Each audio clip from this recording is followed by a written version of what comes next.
क्या सच में आत्माएँ होती हैं? और अगर होती भी हैं, तो क्या अच्छी या बुरी, 2 तरह की आत्माएँ होती हैं?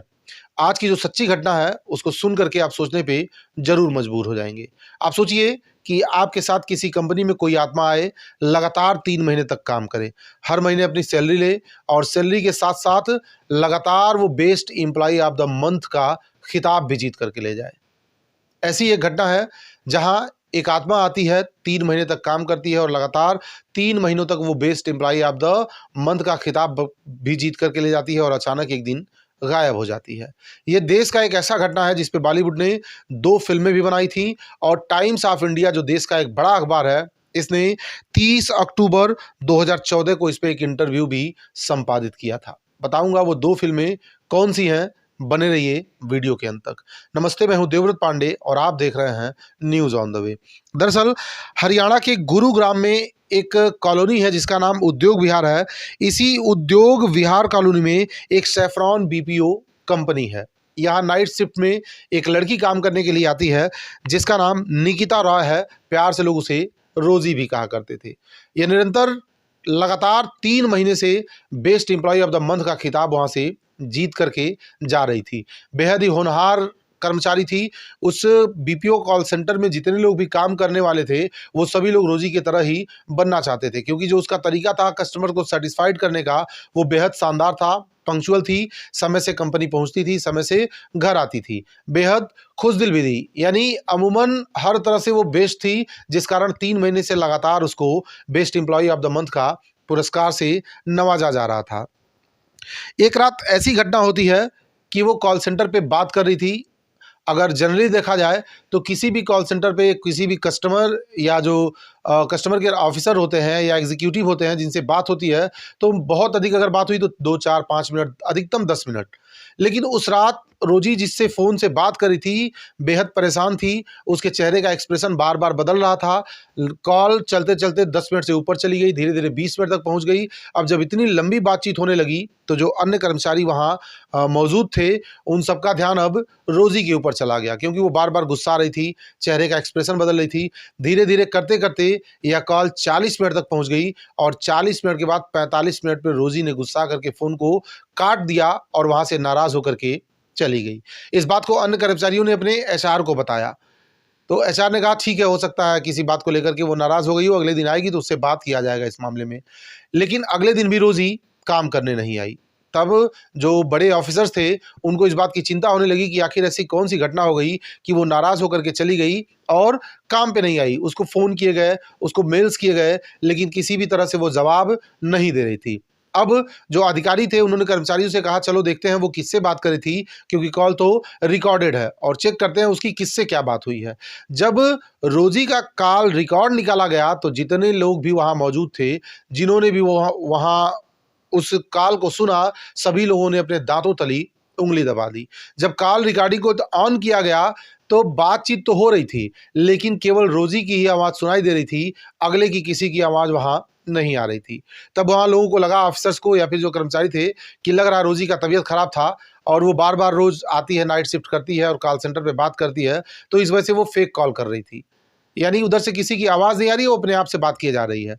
चली जाती है। जो उस कंपनी का कैब ड्राइवर था, जो रोज़ी को ले जाता था अन्य कर्मचारियों के साथ, जहाँ छोड़ता था उसको बुलाया जाता है। तो कैब ड्राइवर से पूछा गया, क्या तुम जानते हो वो कहाँ रहती है? कैब ड्राइवर ने कहा कि हाँ, मैं जानता हूँ वो कहाँ रहती है, मैं तो घर भी देखता हूँ, कई बार उनको छोड़ा उनके घर तक। तो लोग कहते हैं जाओ और पता लगा के आओ कि आखिर वो काम पे क्यों नहीं आ रही है। वैसे करते-करते 3, 4, 5 दिन बीत गए थे और वो काम पे नहीं आई तो कैब ड्राइवर को भेजा जाता है। कैब ड्राइवर उस पते पे जाता है, उस मकान के पास जाता है जहाँ रोज़ी रहती थी, वहाँ बेल बजाता है, जहाँ से एक पुरुष निकल कर के आता है। तो कैब ड्राइवर कहता है कि देखिए, मैं सैफ्रॉन बीपीओ कंपनी से आया हूँ और आपके परिवार की एक लड़की जिसका नाम रोज़ी है उर्फ़ निकिता रॉय है, हमारे कंपनी में काम करती हैं, लेकिन पिछले कई दिनों से वो कंपनी नहीं आ रही है काम के लिए, तो हमारे एचआर ने उनसे बात करने के लिए भेजा है और मैं रोज़ी से बात करना चाहता हूँ।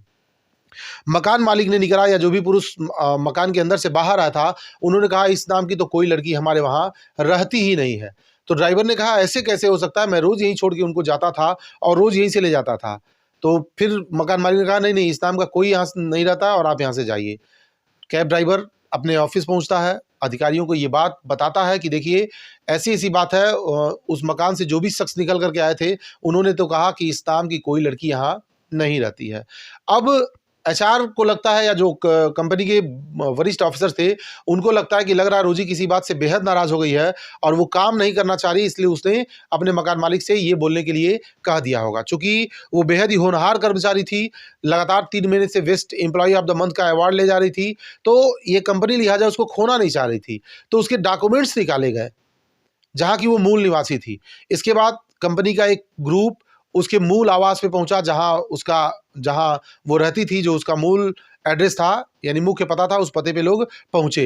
रोजी के घर लोग गए, वहां रोजी के घर वालों से बात किया कि देखिए ये फोटो वगैरह दिखाया कि ये लड़की है, हमारे वहाँ काम करती है और पिछले कुछ दिनों से वो कंपनी से नाराज है, न तो वो ऑफिस आ रही है, न तो हमारा कॉल पिकअप कर रही है और ना ही हमारे किसी मेल का वो जवाब दे रही है। जब घर वालों ने बात सुनी तो उनके पांव तले जमीन खिसक गई, क्योंकि वो ऐसी लड़की की तलाश कर रहे थे जिसकी मृत्यु 8 साल पहले ही हो गई थी। ये 2005 की घटना है। जब लोग घर पहुंचे तो उनको वहां पहुंचने के 8 साल पहले ही रोजी का देहांत हो चुका था और उसका अंतिम संस्कार जिस तरह से होता है वो सारा कुछ कर दिया गया था। घर वालों को तो यकीन ही नहीं हो रहा था कि इस तरह की कोई घटना भी हो सकती है। घर वालों ने स्पष्ट कर दिया उसको मरे हुए 8 साल हो गए। जब कंपनी के ऑफिसर्स या वो ग्रुप ने इस बात को सुना तो सभी लोग अचंभित रह गए।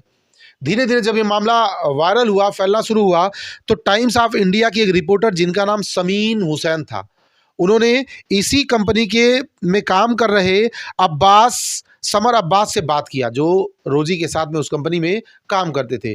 तो समर अब्बास ने भी बताया कि मेरे साथ भी कुछ ऐसी घटनाएं हुई हैं जो मुझे काफ़ी विचित्र लगी। टाइम्स ऑफ इंडिया को इंटरव्यू देते हुए समर अब्बास ने कहा कि एक रात को मैं ड्यूटी कर रहा था और मुझे लगातार नींद आ रही थी।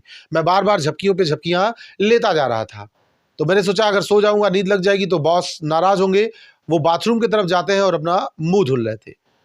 उस मुंह धुलने के दौरान बगल में ही लेडीज टॉयलेट था, तो वहां से किसी लड़की के चीखने का आवाज आता है। तो तत्काल वो अपना मुंह धोना छोड़ करके लेडीज बाथरूम की तरफ भागते हैं कि हो सकता है कोई महिला गिर गई हो या उसे मदद की आवश्यकता हो। वो मदद करने की नीयत से दौड़ करके जाते हैं, लेकिन उसी दौरान उसी कंपनी की एक और लड़की वहां दौड़ करके भाग करके आती है और अब्बास से पूछती है कि आपने किसी लड़की के चीखने की आवाज़ सुनी? अब्बास कहता है हाँ बिल्कुल सुनी, तभी तो मैं मदद के लिए दौड़ करके आया हूँ और चलो बाथरूम खोलते हैं। बाथरूम खोला गया, वहां कोई नहीं था। तो एक घटना ये वो बताते हैं। दूसरी घटना बताते हैं कि जो कंपनी है, कंपनी का जो बेसमेंट एरिया जहां गाड़ी वगैरह पार्क की जाती है, वहां नीचे एक सुपरवाइजर को रखा गया है। एक दिन रात में लगभग भोर में करीब 4 बजे वो भागता हुआ हाँफता हुआ इधर उधर भाग रहा है। तब तक मैं पहुंच गया और उससे पूछा कि भाई क्यों भाग रहे हो यार, इस तरह से क्या बात है? तो उसने कहा साहब मैं अपनी कुर्सी पे बैठा हुआ था, अचानक किसी ने मेरी 2 टांगें पकड़ करके खींच दी, मैं नीचे गिर गया और उसी कुर्सी से उठा करके मुझे मारा। और ये घटना मेरे साथ आज पहली बार नहीं हुई है, 3 बार इस तरह की घटना मेरे साथ हो चुकी है। इस बात को टाइम्स ऑफ इंडिया ने 30 अक्टूबर 2014 को अपने अखबार में जगह दिया था। इस पे एक लेख लिखा था और साथ ही साथ जब यह खबर अखबारों के माध्यम से वायरल होना शुरू हो गई तो बॉलीवुड में इस घटना के ऊपर 2 फिल्म बनाए गए। एक फिल्म का नाम था रोजी द सैफरॉन चैप्टर, ये पहली फिल्म थी जो रोजी के ऊपर बनाई गई थी, और दूसरी फिल्म थी निकिता रॉय। ये 2 फिल्में बॉलीवुड ने इस घटना के ऊपर बताया था। हालांकि अलग अलग वेबसाइट्स पे, अलग अलग जो सोशल मीडिया है, प्लेटफॉर्म्स हैं, उन पे यहाँ कई तरह की बातें इस घटना को लेकर के की जाती हैं। कुछ का ऐसा दावा है कि बीपीओ कंपनी में एक बड़ा झोल था, बड़ा घोटाला था, इसलिए इस बात को दबाने के लिए इस भूतिया कहानी को फैलाया गया था। कुछ का ऐसा मानना है कि जहां पे वो बीपीओ कंपनी बनी हुई है वहां पहले कब्रिस्तान हुआ करता था।